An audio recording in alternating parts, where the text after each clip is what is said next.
those Russian guns.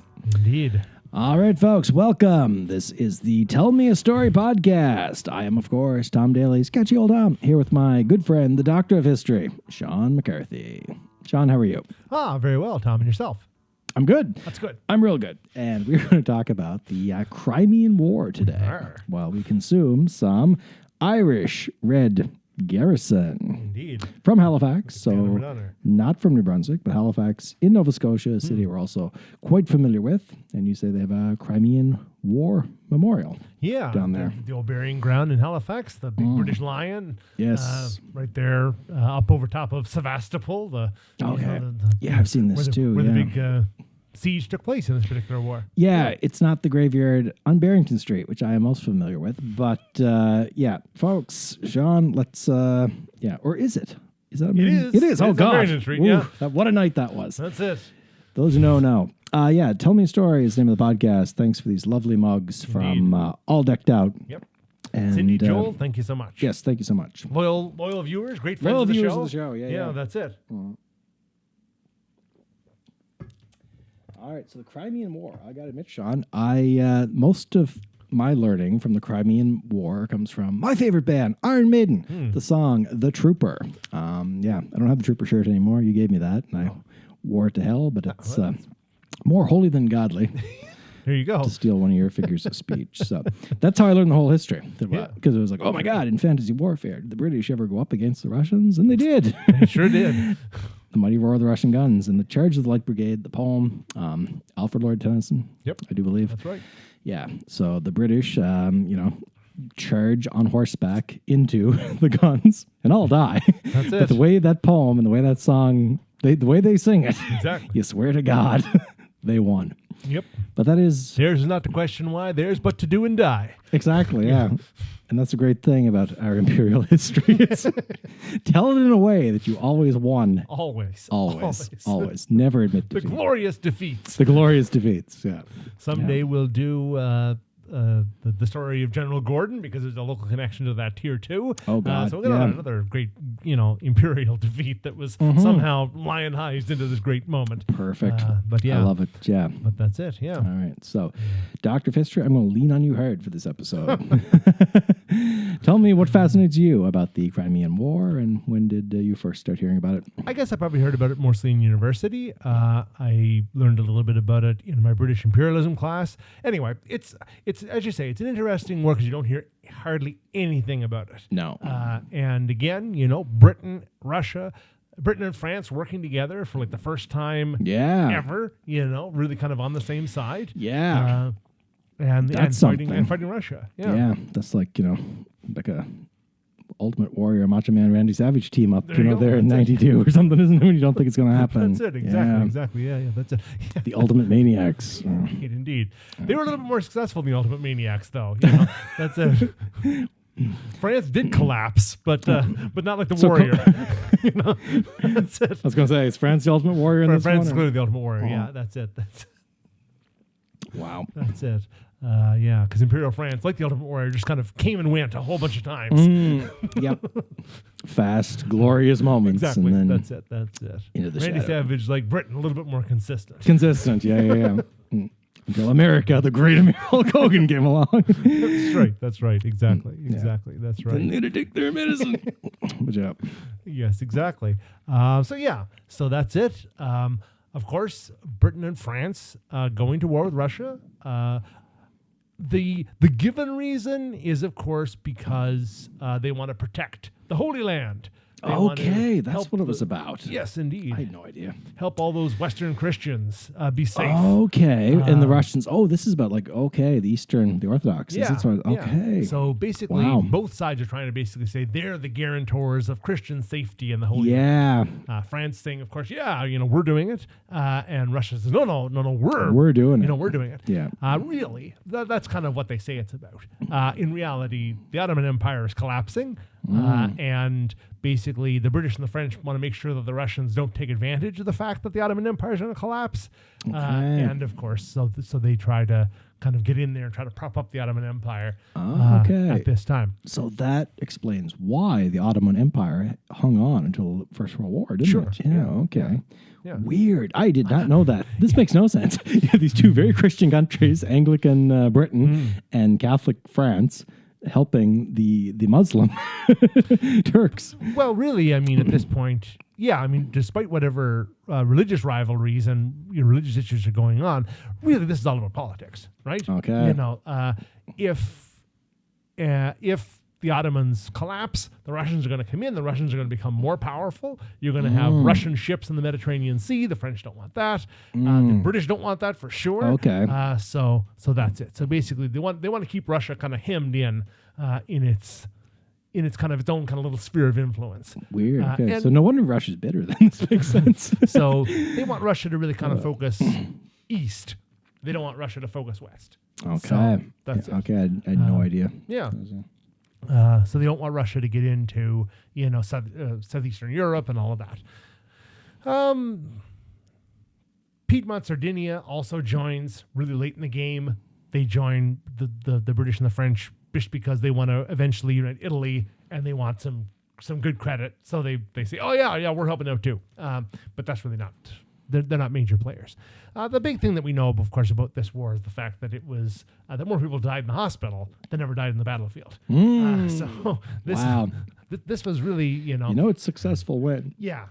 So a lot of suicidal bravery in the form of the Charge of the Light Brigade and other things. The siege of the Great Redan, which saw wave after wave of men sent toward these huge Russian defenses, and again kind of the glorious charges, but they don't really come to anything.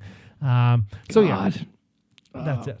And of course, like I say, Florence Nightingale and all these other figures. But I guess I want to really kind of focus on here on its connection to Miramichi. Yeah, because we hadn't said it already. Where are we? we are. Yeah, we are in Miramichi, of course. Yeah, that's it. And again, we hear a lot about local involvement in we talked about the Boer War in our fourth episode. We of course we know about the First and the Second World War. But we don't really talk about a lot of those early kind of imperial wars. Oh God, and the involvement that we had in them. And again, it's back in our very early history as a country here, and Queen Victoria, the Victoria Cross. That's right. It's the Crimean War, is it not? That's where it's introduced. Yep. Okay. So, of course, all those Russian guns are what make the original set of Victoria Crosses. Okay. They're all from now. At one time, and there's still a few kicking around, is there not, in the park in Newcastle? That's correct. That Lord Beaverbrook, who's an episode coming sometime. Of course, yeah. Got his hands somehow on those Russian guns and refurbished them into our town lights. That's right. I think there are two still in the park. Two still left, yeah. And there are other ones that are in storage. Okay. Yeah. So, that's it. Get the other ones out of storage. Give them to us. We accept donations, don't we, John? Yeah. Carriage Mayor's Miramichi. Come on, Miramichi. Give us the fucking guns. The Russians would want that to happen. Lord Beaverbrook, too. Both of them. That's it. All those light posts, we need them. We'll turn them into guns again, and then we'll do a play about the Crimean War. Exactly. Exactly. Take them to Semi-Wagon Ridge. There you go. That's it. Yeah, to the metallurgists down there. Yeah.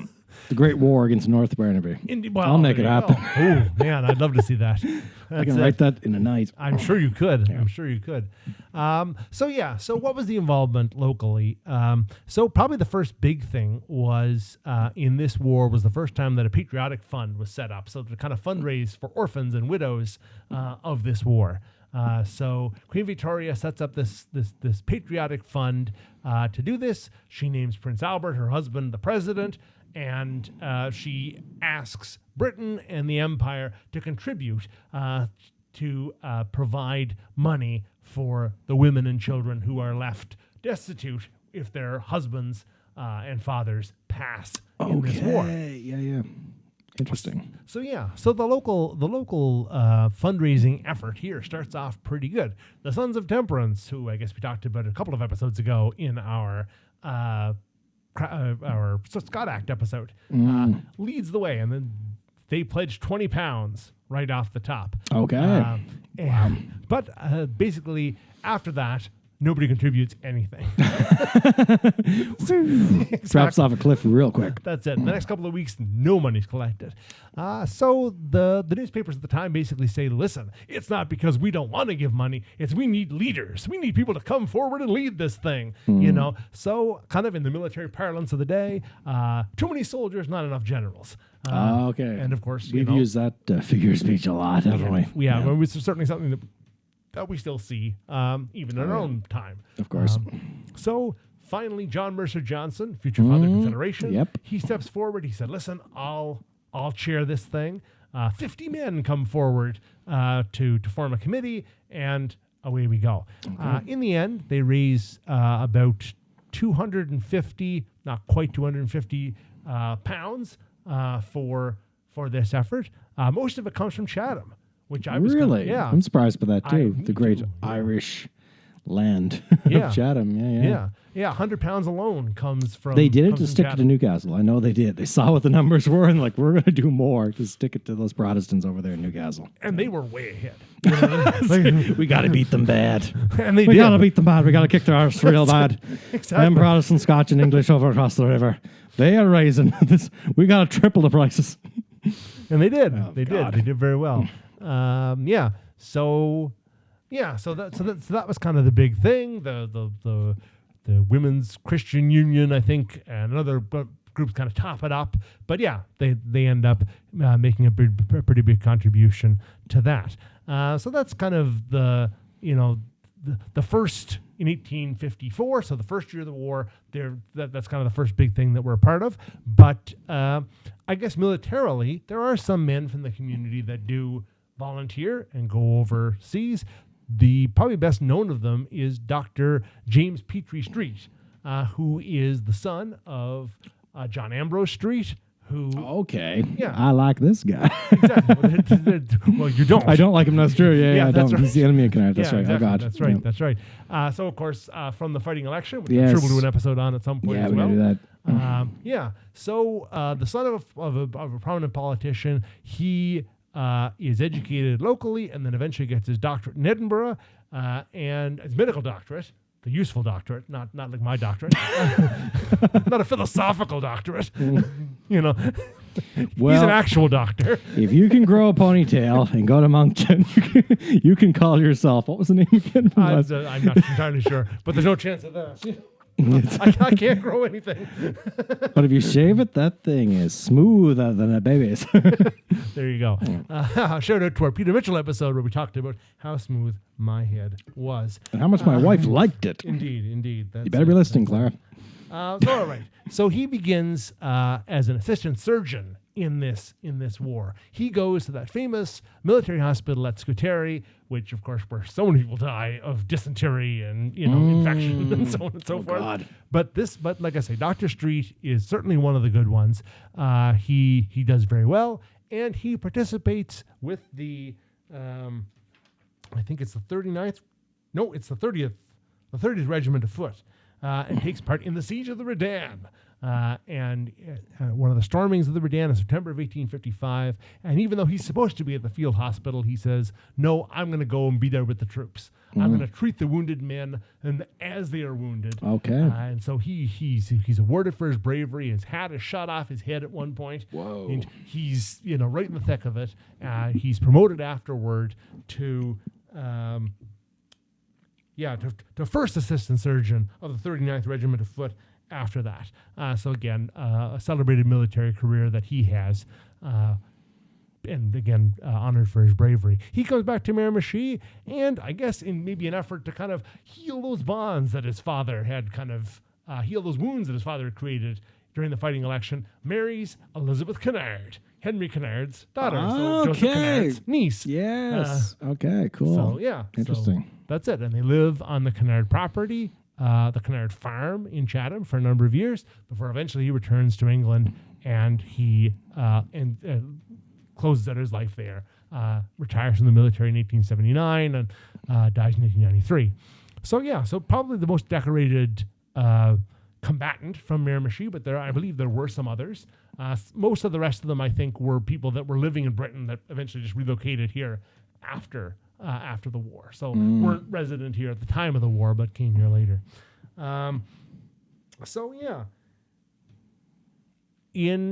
In September, the end of September of 1855, Sevastopol falls, which basically marks more or less the end of the Crimean War.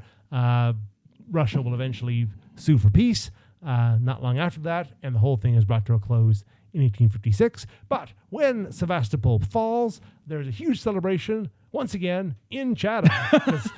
That's it. The Irish are all about. They're all about the imperialism now. It's, exactly. That's it. Sticking it to Newcastle. They raise so much more money. Yes, indeed. Yeah. Our good friend, Father Gaynor, who we talked about in the Bug-Eye Brown episode, wrote the Memories of Chatham, Memories of Miramichi book. Oh my God! Yes, that's it. Talks about the fact that even though he grew up in Newcastle, he went to Chatham in order to celebrate the fall of Sevastopol. That's so even the Newcastle fun. Guys have to go to Chatham to celebrate.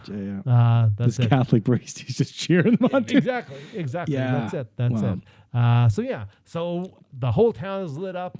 There is celebrations. People are singing in the streets about the fall of Sevastopol. Wow. What? Yeah. People don't know where this place is at all. Exactly. No idea. That's it. They're even spelling it wrong. But we're in this situation now where people are getting so passionate about places they have no idea where they are in the world, but it hasn't changed. I guess in a way, but I don't know, maybe. But I feel like, there's not really that sense of... Well, I guess it's Britain. Hey, we're part of this. I guess. But it's not far at all wild. Removed from the famine and all this anger and hatred that we've talked about before. Yeah. Indeed. Oh my God! Because what are the years again? Back to Black 1847. This is 54 to 56. So no time at all. Not even 10 years after Black 47. We're in the streets celebrating the fact the Empire, Queen Victoria. Yeah.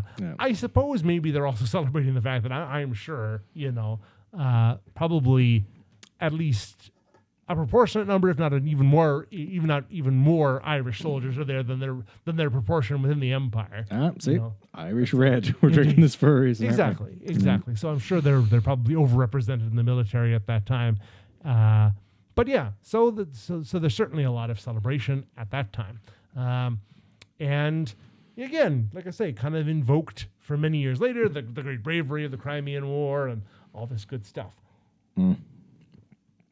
Interesting. Yeah, I did not know any of that. Yeah. I was literally going into this show with, and it probably shows, the Iron Maiden song and the movie that you gave me. Yes. The Charge the Light Brigade, and with the great animations. I love that animation. That's so good. Check it out, folks. Yeah. The animation, what is it? The Russian bear coming to tear apart the Turkish turkey. The Turkish turkey and the French hen. And then the old British lion wakes up, puts on the bobby helmet. Exactly. The lion and the bear start fighting it out. That's right. Yeah. And then it cuts back to the horrible things happening. Exactly. It does. And getting blown to pieces. Yes. Oh yeah, for sure. Again, the first war that was photographed. Okay. As well. Wow. So. And that makes sense because there's photos of Florence Nightingale, isn't there? Yeah, exactly. Yeah, that's it. I should have written this down too, but I didn't realize until I was doing a little bit of research for this episode that there was also another lady, Mary, and I can't remember her last name, but from Jamaica, who also was a nurse in this war. Okay.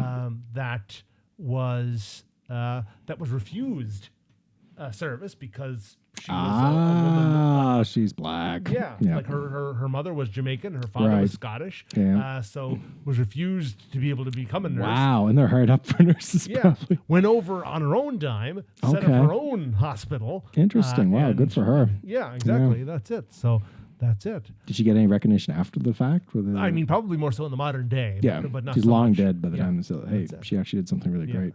Yeah. Me, I don't know. I shouldn't say that, but I think probably most of her recognition is coming later because I'd always heard of Florence Nightingale. Yeah. Not so much. Yeah, never this other lady, no. That's it. Yeah. Man, Tom, now here's the real interesting bit.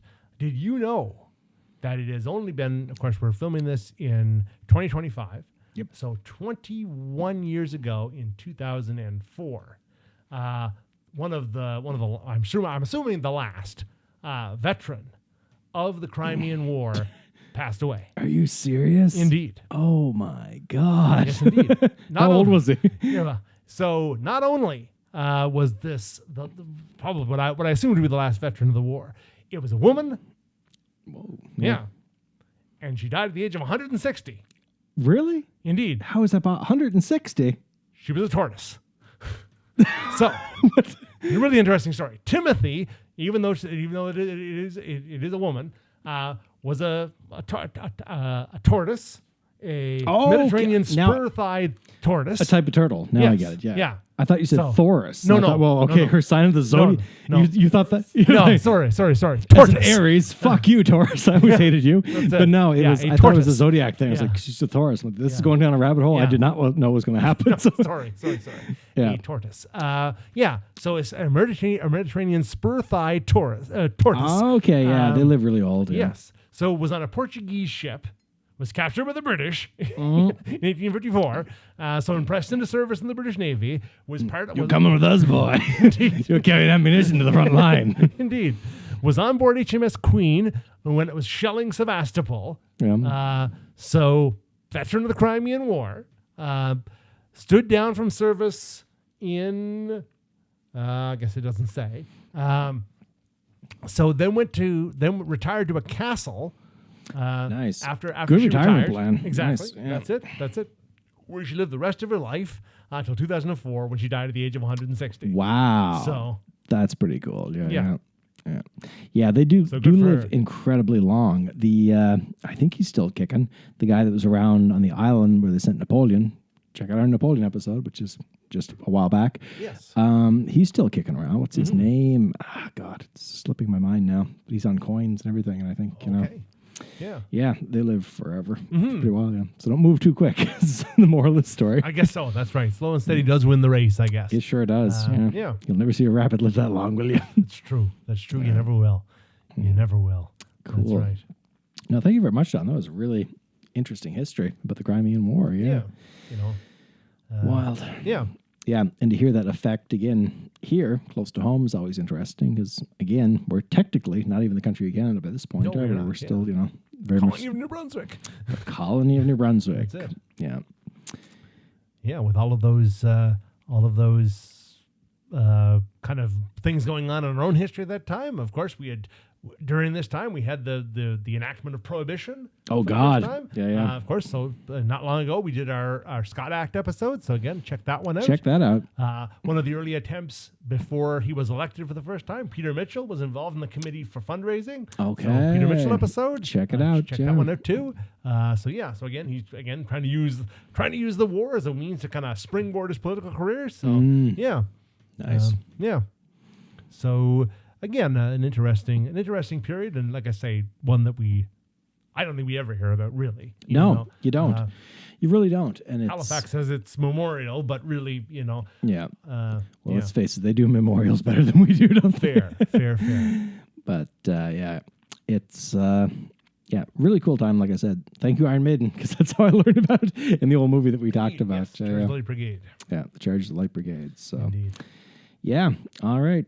Let's wrap this one up. Folks, check out Coffee Doodles by David Jardine. If you haven't seen it yet, you're missing out.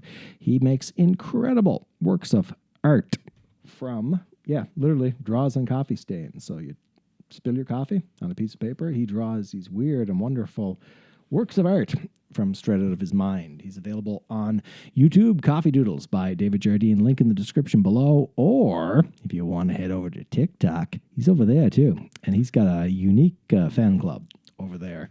And on TikTok. The president of China loves him. And he's on Instagram every day. Is that correct, Dave? Every day on Instagram. So, every day you're going to get something, you got to wait a week to see us. Yeah. But, you go talk to Dave. He's on there every day with a new illustration.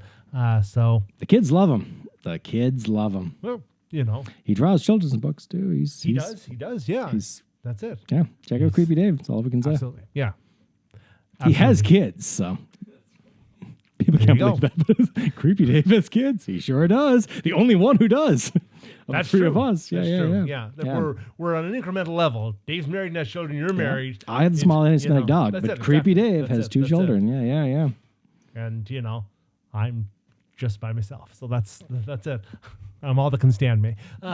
So that's it. Buddy has a PhD. Yeah, that'll keep you warm at night. So anyway, if enough of that. But if you're enjoying this, like, comment, subscribe, share it with your friends. Help grow this community. And again, if you want to know about stories that you're not hearing from us yet, if you have suggestions for new episodes, do reach out in the comments and let us know. And if you've got something to say about the Crimean War or anything to do with the topics that we talked about today, tortoises, Queen Victoria, who knows what, you know, that's it. Please do make a comment and let us know what you think. All right, folks. Thank you very much. Have a great week. Until then. Bye.